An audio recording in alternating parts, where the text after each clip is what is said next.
ବସିକି କଣ ତିଆରି ଚାଲିଛି? ସାଣ୍ଡୱିଚ। ସେଥିରେ କଣ ମସଲା ପଡିଛି? ତା ଦେହରେ କଣ ପଡିଛି? ହୁଁ କଣ ପଡିଛି ତା ଦେହରେ ମସଲାରେ? ମସଲାରେ ମୋ ମୁହଁ ଆନା କାହିଁକିନା ମୁଁ ହେଇଯାଇଛି। ଆଉ ତୁ କହୁନୁ।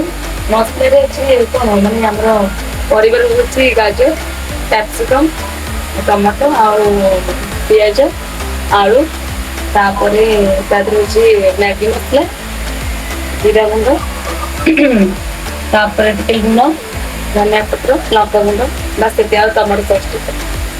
ତ ଏ ସବୁ ମିକ୍ସ କରାହେଇଛି ଆଳୁ ସିଝା ଆଳୁ ସହିତ। ଚାହିଁଲେ ଆଉ କିଛି ବି ପକେଇପାରିବେ, ବାସ୍ ଏତିକି ପକଉଛି। ଓ ତା ସହିତ ମାନେ ଏଇଟା କଣ ବ୍ରେଡ ଲଗେଇକି କଣ?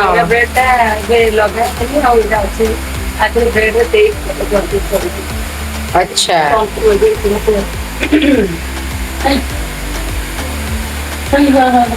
ତାମାନେ ଆଜି ହଉଛି ଆମର କଣ ସେଟା ବ୍ରେଡ ସାଣ୍ଡୱିଚ। Bread sandwich.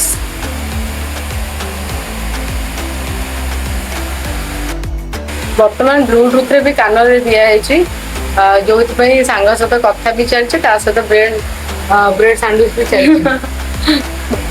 ମାନେ ଗପି ଗପି ବ୍ରେଡ ସାଣ୍ଡୱିଚ ତାର ବନଉଛି। ଠିକ ଅଛି, କେତେବେଳେ ହବ ଆମେ ଖାଇବା। ଆଉ ଅପେକ୍ଷା ବି କରୁଛୁ ଆମେ, ମସଲା କେମିତି ଦିଆହବ। କଣ ଖାଉଛ ଖୁଡି? ବ୍ରେଡ ଆଳୁ ମସଲା ଖାଉଛି, ଭଲ ଲାଗୁଛି, ଟେଷ୍ଟ ଲାଗୁଛି। ଆଉ କିଛି ପଡିବ? ନାଇଁ ଆଉ କିଛି ପଡିବନି, ପୁରା ସମାନ ପରଫେକ୍ଟ, ପୁରା ମାନେ ଆଜି ତ ମୁଁ ପରଫେକ୍ଟ କରିଦେବି, ପୁରା ପରଫେକ୍ଟ। ଚାଲିଛି କଣ ପାଉରୁଟିରେ କଣ ସସ୍ ଲଗାଉଛି? ୟେସ୍। ହଁ ତାପରେ ମସଲା ଦିଆହବ। ତାହେଲେ ଆଜି ଟେଷ୍ଟ ଜିନିଷ ଟିକେ ଖାଇବା। ତାପରେ କଣ କରାଯିବ? ତାପରେ ତାକୁ ଆଳୁ ମସଲା ତାପରେ ଦିଆହବ। ଆଚ୍ଛା। ତାକୁ ଆଉ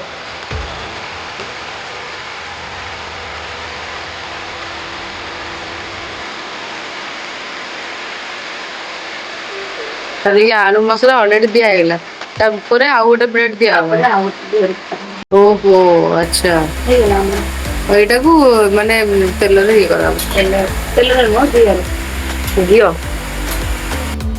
ତ ମୁଁ ଭାବୁଛି ମୁଁ ଟିକେ ଆଳୁ ମସଲା ଟେଷ୍ଟ କରିବି, କାହିଁକିନା ଆଳୁ ତ ଦେଖିଲେ ବହୁତ ମାନେ ଅଲଗା ପ୍ରକାର ମଜା ଲାଗୁଛି, ତ ଖାଇବା ବି କେମିତି ଟେଷ୍ଟ ନ ବି ହେଇଥିବ, ଓଭିୟସଲି ଟିକେ ଚାଖିବା କେମିତି ଲାଗୁଛି ଦେଖିବା।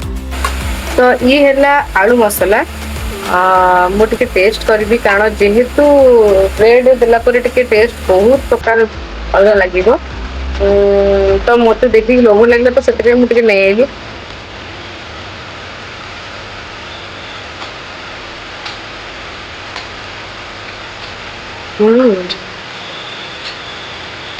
ମାନେ ମୁଁ ତ ଅଲରେଡି ସବୁ ଖାଇକି ଚାଟି ଚୁଟି ସାରିଲିଣି, କାହିଁକିନା ଯଦି ଏତେ ଟେଷ୍ଟ ଲାଗୁଛି ତା ଦେହରେ ମ୍ୟାଗି ମସଲା ପଡିକି, ତ ବନାଇ ସାରିଲା ପରେ ତ ଆହୁରି ପୁରା ଅଲଗା ପ୍ରକାର ଲାଗିବ।